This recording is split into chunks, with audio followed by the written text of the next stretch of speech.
오늘의 주요 뉴스입니다. 교육부가 서울 13개 대학의 학생부 종합전형 실태를 조사한 결과 특목고의 합격률이 일반고의 3배에 달해 고교 서열화가 확인됐습니다. 자기소개서에는 부모의 지위와 수상 실적 등을 편법으로 적은 사례도 무더기로 드러났습니다. 데이비드 스틸웰 미 국무부 동아시아 태평양 담당 차관보가 오늘 강경화 외교부 장관을 예방하고 지소미아 종료 등 한미 간 현안을 논의합니다. 지난주 미국 워싱턴에서 열린 한미일 정보기관장 회동에서도 미국 측이 지소미아 연장을 당부한 것으로 알려졌습니다. 인기 오디션 프로그램 프로듀스 X 101의 제작진 2명이 구속됐습니다. 연예 기획사와 짜고 특정 아이돌 연습생에게 표를 몰아준 혐의를 받고 있는데 일부 제작진이 유흥업소에서 접대를 받았다는 의혹도 불거졌습니다. 정부가 오늘 분양가 상한제가 적용되는 지역을 지정해 발표합니다. 강남 4구와 마포, 용산, 성동구 일대가 우선 지정될 것이라는 관측이 우세합니다. 여성 승무원을 강제추행한 혐의를 받는 도르지 몽골 헌법재판소장이 또 다른 승무원에게도 협박성 폭언을 했다는 주장이 나왔습니다. 경찰은 오늘 도르지 소장이 환승을 위해 인천공항에 들어오면 추가 조사를 벌일 방침입니다. 오늘은 내륙 지방을 중심으로 짙은 안개가 끼는 곳이 많겠습니다. 서울과 경기, 충남 등 중서부 지방에는 오전에 미세먼지가 일시적으로 나쁨 수준을 보이겠습니다. 여러분 안녕하십니까? 굿모닝 MBN입니다. 조국 전 법무부 장관의 자녀 입시 특혜 논란이 불거지면서 학생부 종합전형의 불공정이 사회 문제로 떠올랐죠. 교육부가 학종 도입 후 12년 만에 처음으로 실태 조사를 해봤더니 곳곳에서 꼼수로 자기소개서나 추천서를 기재한 사례가 드러났습니다. 또 특목고의 학종 합격률도 일반고의 최대 3배에 달해 고교 서열화가 사실상 확인됐습니다. 정수정 기자입니다. 학생부 종합전형 실태조사단이 꾸려지고 지난 4년간 13개 대학 202만 건의 지원자 서류를 검토한 결과입니다. 학종 전형 합격률을 살펴보니 일반고에 비해 자사고와 외고 국제고의 합격률이 높았고 특히 과학고와 영재고는 26.1%로 일반고보다 3배 정도 높았습니다. 수능에서도 합격률의 순서는 동일했습니다. 하지만 학생들의 평균 내신 등급은 오히려 일반고가 가장 높은 것으로 나타났습니다. 서열화 현상이 있는 것은 수치적으로 확실하게 파악을 했습니다. 결과적으로 나타나는 현상일 뿐이고 과정 속에서 고교 등급제를 적용했느냐 안 했느냐는 특정 감사를 해봐야만. 학생부 종합전형에 꼼수를 쓴 경우도 적발됐습니다. 학생부와 자기소개서, 추천서에서 기재가 금지된 부모의 사회적 지위를 우회적으로 적어 이른바 부모 찬스를 쓴 정황이 드러나고 교회 수상 경력을 대회에서 우수한 성과를 거두며라는 식으로 편법 기재한 경우도 지난해 전형에서 366건이 발견됐습니다. 교육부는 학종 평가 방식과 배점 등이 공개되지 않아 깜깜이 전형 논란이 있는 만큼 평가 기준의 공개 범위도 확대할 방침입니다. 또 내일은 자사고 등을 폐지하는 고교 서열화 해소 방안을 발표할 예정입니다. MBN 뉴스 정수정입니다. 2박 3일간의 태국 방문을 마친 문재인 대통령은 어제 오후 귀국했습니다. 문 대통령은 아베 일본 총리와 깜짝 회동에 대해 일본과 대화를 시작하는 계기를 만들었다고 평가했고 트럼프 미국 대통령이 보낸 친서 내용도 공개했습니다. 이동화 기자가 보도합니다. 문재인 대통령은 태국을 떠나며 아베 일본 총리와 깜짝 회동에 대해 긍정적인 평가를 했습니다. 문 대통령은 SNS를 통해 아베 일본 총리와 대화의 시작이 될 수도 있는 의미 있는 만남을 가졌다고 강조했습니다. 양 정상은 한일 관계가 중요하다는 데 의견을 같이하며 한일 양국 관계의 현안은 대화를 통해 해결해야 한다는 원칙을 재확인했습니다. 문 대통령은 또 아세안 정상들이 모친상의 위로의 뜻을 전했다며 감사를 표하면서 트럼프 미국 대통령이 보낸 친서 내용도 공개했습니다. 트럼프 대통령은 친서에서 6.25 전쟁 당시 문 대통령 어머니의 흥남 철수 피난 이야기를 기억하며 애도의 뜻을 표했습니다. 또 한미 양국은 북한의 비핵화와 한반도 평화라는 공동의 목표를 향해 나아가고 있다며 남북 이산 가족이 재회하는 날까지 변함없는 노력을 하겠다고 강조해 눈길을 끌었습니다. 어제 오후 귀국한 문 대통령은 독도 헬기 사고 유가족을 위로하는 한편 오는 8일 윤석열 검찰총장이 참석하는 반부패 정책협의회를 열 것으로 알려졌습니다. MBN 뉴스 이동화입니다. 아시아를 순방 중인 데이비드 스틸웰 미 국무부 동아시아 태평양 담당 차관보가 우리나라를 찾았습니다. 스틸웰 차관보는 지소미아 연장의 필요성을 강조할 것으로 보이는데 한미 방위비 분담금 협상 대표도 예정도 없이 한국을 찾아 미국의 동시다발적 압박이 이어지는 모습입니다. 신동규 기자입니다. 데이비드 스틸웰 미국 동아태 차관보가 어젯밤 우리나라를 방문했습니다. 스틸웰 차관보는 2박 3일간 우리나라에 머물며 강경화 외교부 장관을 비롯해 청와대 고위 당국자를 만날 예정입니다.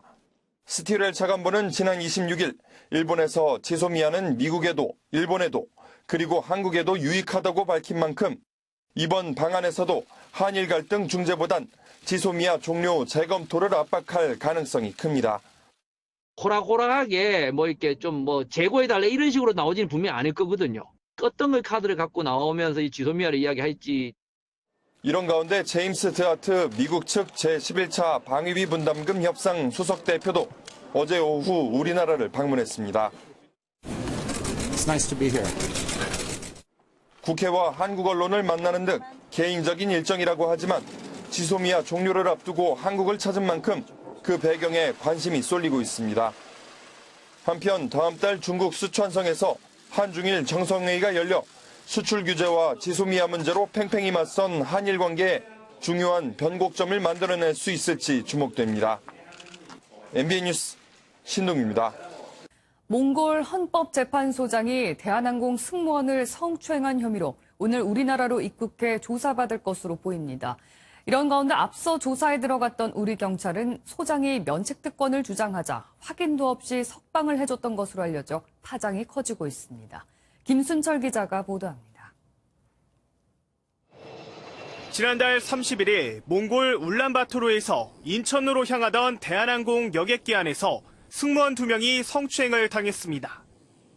가해자로 지목된 이는 오드바야르 도르지 몽골 헌법재판소장과 수행원 A씨.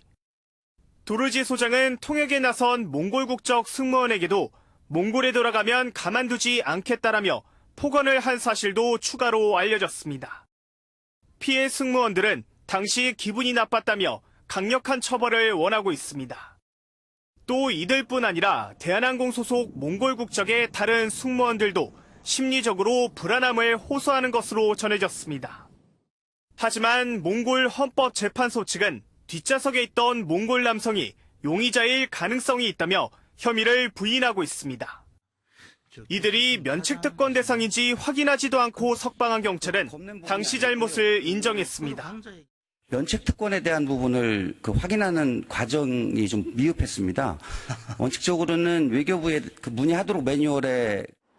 경찰은 국제회의 참석차 인도네시아로 출국했던 도르지 소장이 환승을 위해 오늘 인천공항에 도착하면 추가 조사를 벌일 계획이지만 한국을 경유하지 않을 가능성도 배제할 수 없습니다.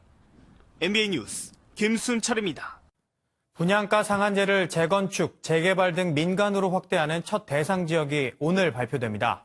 정부가 동 단위로 핀셋 지정하겠다고 밝힌 가운데 어느 지역이 포함될지 부동산 시장은 바짝 긴장하고 있습니다. 김경기 기자가 보도합니다. 국토교통부는 오늘 오전 10시 정부 세종청사에서 주거정책심의위원회를 열고 분양가 상한제 첫 적용 지역을 결정합니다. 민간 택지에서 분양가 상한제 시행이 중단된 2015년 4월 이후 4년 7개월 만에 상한제가 본격 부활하는 겁니다. 대상 지역은 1시간여에 걸친 회의가 끝난 뒤 바로 공개될 예정입니다. 서울 강남 4구와 경기 과천시가 유력한 후보지인 가운데 집값이 급등한 마포, 용산 등 강북 일부 지역도 검토 대상에 포함됐습니다. 국토부는 이 중 최근 1년간 분양가 상승률이 높거나 일반 분양 예정 물량이 많은 곳, 또 분양가 관리를 피하려는 단지가 있는 지역을 상한제 적용지로 결정할 방침입니다. 정부는 다만 시군구 단위가 아닌 동 단위 핀셋 지정을 통해 공급 위축 등 부작용 우려를 최소화한다는 계획입니다. 강북구 일부 지역에서 강남보다 더 집가 상승이 높은 지역도 있습니다. 이런 지역은 아마도 대상 가능성이 있습니다. 정부는 또 이번 회의에서 고양 일산과 부산 등 시장 침체가 길어지는 곳의 조정 대상 지역과 같은 규제 해제 여부도 논의할 방침입니다. MBN 뉴스 김경기입니다. 최근 국회 국정감사에서 강기정 청와대 정무수석이 자유한국당 나경원 원내대표를 향해 고함을 친 후폭풍이 거세지고 있습니다. 야당은 강 수석의 해임을 요구했고 여당은 이미 사과를 했다며 정치 공세라고 주장했습니다. 이동석 기자의 보도입니다. 나경원 자유한국당 원내대표를 향한 강기정 정무수석의 고함 후폭풍이 계속되고 있습니다. 우기다가 뭐예요, 우기다가? 우기다가 뭐예요? 내가 증인이야! 우기다가 뭐예요, 우기다가? 자유한국당과 바른미래당은 청와대 예산안 심사 거부에 패스트트랙 협상 중단 등 각종 여야 협의 중단을 시사했습니다. 보다 이런 정무수석 처음 보겠습니다. 이런 정무수석과 더 이상 대화할 수 없다고 생각합니다. 특히 강 수석을 해임하라고 문 대통령을 압박했습니다. 강기정 정쟁수석을 하루빨리 해임 조치하시기 바랍니다. 청와대 정쟁수석은 존재 자체가 해악이라고. 이에 대해 여당과 청와대는 강 수석이 이미 사과를 했다며 야당의 과도한 정치 공세가 계속되고 있다고 비판했습니다. 강 수석의 고함에 야당이 일제히 비판을 쏟아내며 여야 원내대표 회동부터 검찰개혁 법안 실무협상, 내일로 예정된 운영위원회 전체회의까지 주요 일정은 기약 없이 미뤄졌습니다. MBN 뉴스 이동석입니다. 오보를 낸 언론사의 검찰 출입을 막겠다. 법무부가 이 훈령을 낸 지 엿새 만에 철회 가능성을 내비쳤습니다. 언론의 재갈 물리기라는 비판이 쏟아지자 한 발 물러선 겁니다. 민지숙 기자입니다. 오보를 낸 기자는 검찰 출입을 제한한다는 법무부 새 훈령을 두고 논란이 이어지고 있습니다. 대검에서는 이제 언론에 대한 제재는 출입 기자단의 자율적인 판단에 맡기는 것이 옳다. 검찰이 관여한 문제가 아니다라는 식의 의견을 제시했다는데 그것도 맞습니까? 협의 과정이긴 한데 저희들도 기본적으로 같은 생각입니다. 앞서 법무부는 오보를 낸 기자의 검찰청 출입을 제한할 수 있다는 내용의 규정을 다음 달 1일부터 시행하겠다고 밝힌 바 있습니다. 하지만 논란이 이어지자 자신들이 개입할 영역이 아니라는 의견에 동의한다며 180도 입장을 바꾼 겁니다. 문제의 조항을 아예 빼야 하지 않겠느냐는 질문에 대해서도 부인하지 않았습니다. 법무부도 같은 취지의 생각을 가지고 있었다면 그 규정을 빼야죠.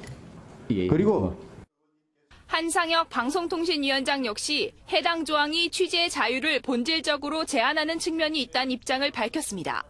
MBN 뉴스 민지숙입니다. 독도 소방 헬기 추락 사고가 난 지 엿새째였던 어제 실종자 시신 한 구가 추가로 수습됐습니다. 헬기를 인양하다 유실됐던 실종자일 가능성이 커 보입니다. 김현 기자의 보도입니다. 수색 당국이 어제 오후 5시 45분쯤 실종자로 추정되는 시신 한 구를 수습했습니다. 시신이 발견된 곳은 헬기 동체가 가라앉았던 인근으로 해군 청해진함 무인 잠수정이 시신을 수습했습니다. 지난 3일 헬기를 끌어올리다가 유실된 실종자일 가능성이 큽니다. 수습된 시신은 오늘 아침 울릉도로 옮긴 뒤 대구 동산병원으로 이송될 예정입니다. 사고 원인을 밝히는 열쇠가 될 블랙박스도 곧 회수될 것으로 보입니다. 위치와 고도 등 모든 비행 정보가 담겨 있는 블랙박스가 확보된다면 원인 규명에 속도가 붙을 것으로 보입니다. 사고 헬기는 지난 31일 공군 중앙방공통제소와 마지막 교신을 나눈 뒤 35초 만에 추락했습니다. 일단은 요청을 해놨고요. 이게 이제 정상적이고 어제 손상이 없으면 우리가 바로 분석이 바로 가능하거든요. 그 제작사 엔지니어들, 그 기술자들이 지금 와 있거든요. 한 전문가는 MBN과의 통화에서 헬기 상태로 봤을 때 기체 결함이나 조종사의 착각으로 사고가 났을 가능성이 높아 보인다고 진단했습니다. 소방청은 처음부터 기체 결함에 선을 그었지만 3년 전 노르웨이에서 기체 결함으로 같은 기종이 추락한 바 있습니다. MBN 뉴스 김현입니다. 최근 길거리에서 줄이 있는 이어폰 대신 무선 이어폰 낀 사람들 정말 많이 볼 수 있는데요. 인기가 높아지면서 해외 사이트에서 직접 구매하는 소비자가 늘고 있는데 품질이 엉망인 경우도 많다고 합니다. 길기범 기자가 취재했습니다. 취업을 준비 중인 김형환 씨. 공부할 때 편하게 쓰려고 무선 이어폰을 구매했습니다. 해외 직구 2만 원으로 가성비가 높아 샀는데 한 달 만에 이어폰 한쪽에 문제가 생겼습니다. 갑자기 이어폰 한쪽이 이렇게 충전이 안 되고 이렇게 되더라고요. 충전이 안 돼서 길 가다가 유선 이어폰 산 적도.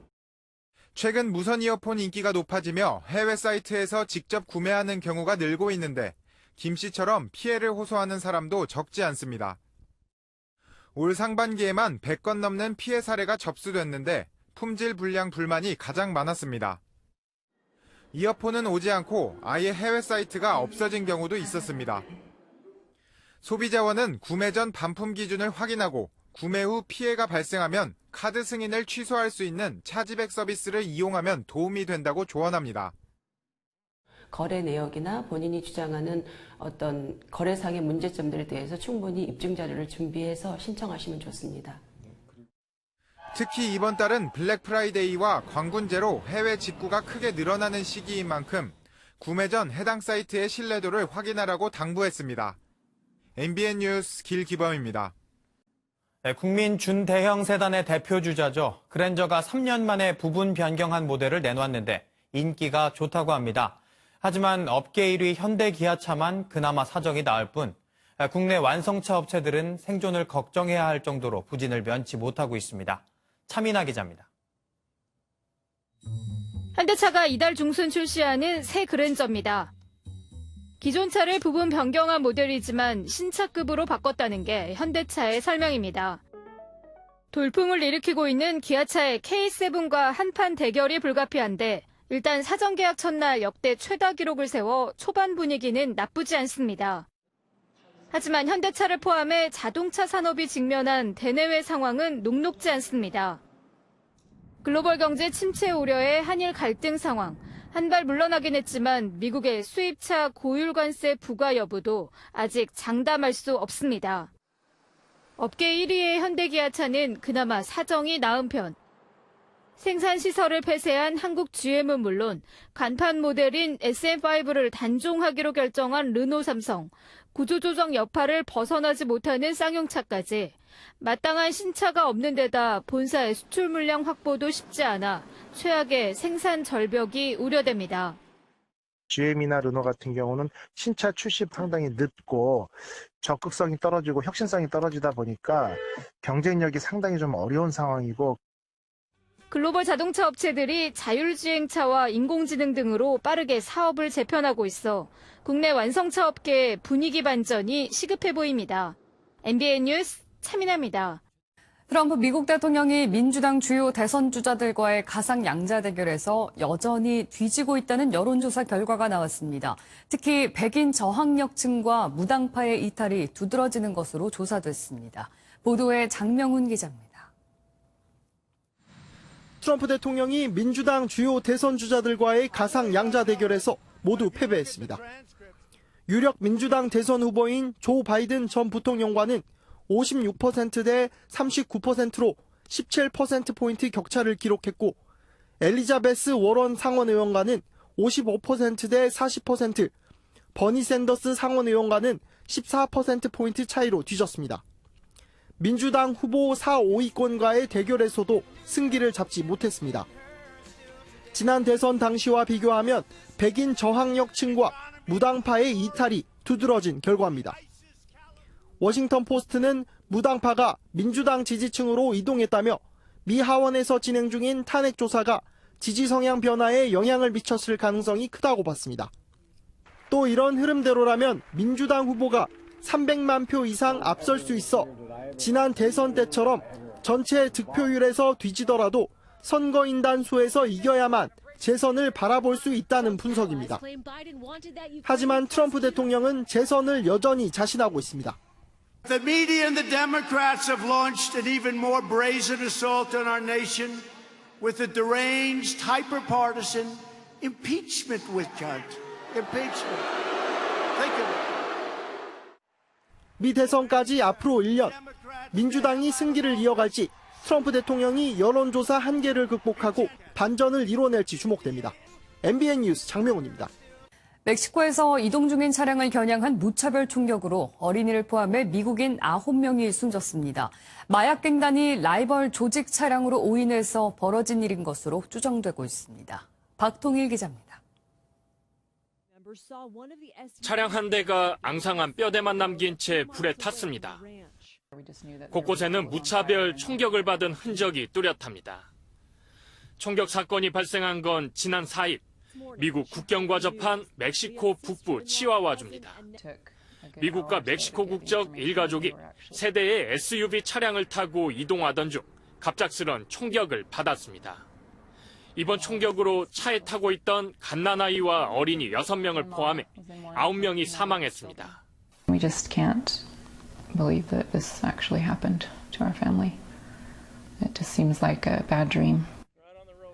이번 총격은 멕시코 내 마약 카르텔 조직원들의 소행으로 추정됩니다. 멕시코 경찰은 총격범들이 이동 중인 대형 SUV를 라이벌 조직으로 오인해 공격한 것으로 보고 있습니다. 멕시코 내에서 자국민이 집단으로 살해당하면서 미국의 대응이 주목됩니다. 트럼프 미국 대통령은 트위터를 통해 두 잔인한 마약 카르텔 다툼에 미국인이 희생됐다며 이런 괴물을 치워버리기 위해 멕시코가 도움을 요청하면 미국이 돕겠다고 밝혔습니다. 마약 관련 범죄로 치안이 극도로 불안한 멕시코에서는 지난달에도 군이 마약왕 구스만의 아들을 체포했다가 마약 조직의 총격 저항에 다시 풀어주는 사건이 발생하기도 했습니다. MBN 뉴스 박통일입니다. 프로농구 SK가 삼성과의 서울 라이벌전에서 승리하고 선두 전자랜드를 반경기 차로 추격했습니다. 프로배구 현대캐피탈의 최태웅 감독은 친구인 OK저축은행 석진욱 감독의 첫 패를 안겼습니다. 김동환 기자가 보도합니다. SK 원희의 절묘한 패스를 받은 최준영이 호쾌한 덩크슛을 꽂습니다. 잠시 뒤엔 최준영이 머리 뒤로 찔러준 패스를 원희가 받아 덩크슛합니다. SK 환상적인 호흡에 삼성은 제임스와 김준일의 화려한 개인기를 앞세운 골밑 돌파로 맞섰습니다. 54대 54로 시작한 4쿼터 역시 엎치락 뒤치락. 막판 김선영과 김민수가 과감한 골밑 공격에 성공한 SK가 승기를 잡았습니다. 삼성 제임스가 가로채기에 이은 속공으로 한 점 차까지 쫓았지만 마지막 공격 기회를 어이없는 실수로 날리면서 무릎을 꿇었습니다. 이번 시즌 두 번의 S매치를 모두 이긴 SK는 선두 전자랜드를 반경기 차로 추격했습니다. 현대캐피탈이 19대 22로 뒤진 3세트.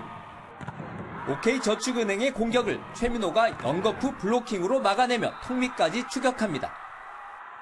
22대 23에서 또 한 번 최민호의 블로킹으로 동점을 만든 현대캐피탈은 26대 26 듀스에서 완벽한 속공으로 역전한 뒤 이시호의 서브 득점으로 경기를 끝냈습니다.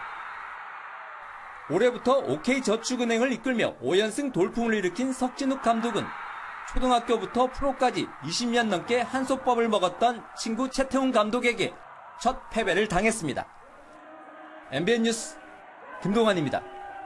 음식 배달 대행업체와 계약을 맺고 모바일 앱 등을 통해 음식을 배달하는 사람을 근로자로 봐야 한다는 고용노동부의 판단이 나왔습니다. 배달앱 요기요에 배달한 5명은 정해진 장소에 출퇴근하고 특정 지역에 파견되는 등 요기요에서 업무 지시를 받기 때문에 근로자로 봐야 한다며 진정을 냈고 노동부 서울 북부지청은 이들이 근로자라고 결론 내렸습니다. 검찰은 조국 전 법무부 장관의 서울대 로스쿨 연구실을 어제 압수수색해 인턴 증명서 허위 발급 의혹과 관련한 자료를 확보했습니다. 조 전 장관의 부인 정경심 교수는 사흘 만에 검찰에 출석해 조사를 받았지만 건강 상태를 이유로 충분한 조사가 이루어지지 않아 조 전 장관의 소환 시기도 예상보다 다소 늦춰질 전망입니다. 다음은 굿모닝 월드입니다. 선로로 승객이 떨어지는 아찔한 사고가 날 뻔했습니다. 이를 지하철 직원이 구해냈는데요. 그 모습을 화면으로 함께 만나보시죠. 미국 오클랜드의 한 지하철역. 지하철이 막 들어오려는 듯 불빛이 보입니다. 그런데 플랫폼 난간에 위태롭게 걷던 승객 한 명이 그대로 선로로 떨어지고 마는데요. 이때 지하철 직원이 간발의 차로 승객을 구해냅니다. 자칫 잘못했다간 직원도 함께 선로로 떨어질 수도 있는 상황이었는데요. 이 영상이 퍼져 직원은 영웅으로 칭송받았지만 다른 사람이라도 같은 행동을 했을 거라며 의연해했다고 하네요. 이번엔 기차 건널목입니다. 자동차 한 대가 건널목에 서 있게 됐다는데요. 어찌된 일인 걸까요? 미국으로 가보겠습니다. 빨간색 차량이 멈추지 않고 달려와 회색 차량과 부딪히는데요. 회색 차량은 앞으로 밀려납니다. 하지만 이곳은 기차 건널목, 금방이라도 기차가 들어올 수도 있는 상황입니다. 당황해하는 운전자를 보곤 사람들이 몰려들었는데요. 운전자를 밖으로 잡아 끌었습니다. 그리고 노란색 기차가 선로를 통과하는데요. 다행히 추가 사고는 일어나지 않았습니다. 운전자를 구해낸 한 여성의 말로는 머리카락 한 올 차이였다고 하는데 정말 그래 보이네요. 며칠 공기가 반짝 좋았었는데요. 오늘 중부지방을 중심으로 다시 먼지가 쌓이겠습니다. 충북에서는 종일 공기가 탁하겠고 수도권과 영서, 충남에서는 오전에 나쁨 수준을 보이겠습니다. 공기는 하루하루 더 차가워지고 있습니다. 오늘 아침은 어제보다 조금 더 쌀쌀해졌습니다. 현재 6.4도입니다. 낮에도 17도에 머물면서 종일 서늘하겠습니다. 그래도 내일 아침까지는 평년보다 온화할 텐데요. 점차 찬 공기가 밀려오고요. 바람도 불면서 절기 입동인 금요일 아침에는 서울의 기온이 1도까지 뚝 떨어지겠습니다. 일부 지역에서는 영하권까지 내려가는 곳도 있겠습니다. 추워지는 날씨에 건강관리 잘해주셔야겠습니다. 지금 내륙 곳곳에선 안개가 짙게 끼면서 가시거리가 200m 아래로 좁혀져 있습니다. 낮 동안에는 연무나 방부의 형태로 남아있겠습니다. 아침까지는 곳곳에서 서리가 내리거나 얼음이 어는 곳도 있겠습니다. 오후부터는 구름의 양이 늘어나겠습니다. 아침 기온 어제보다 조금 낮습니다. 춘천 4.3도, 안동 4.5도, 대전은 6도로 시작하고 있습니다. 한낮에는 서울 17도, 강릉 20도, 전주 18도, 부산은 21도로 일교차가 크게 벌어지겠습니다. 내일은 동풍이 불면서 공기는 깨끗해지겠습니다. 대신 동풍이 비구름을 만들면서 동해안에서는 비나 눈이 오겠습니다. 날씨였습니다.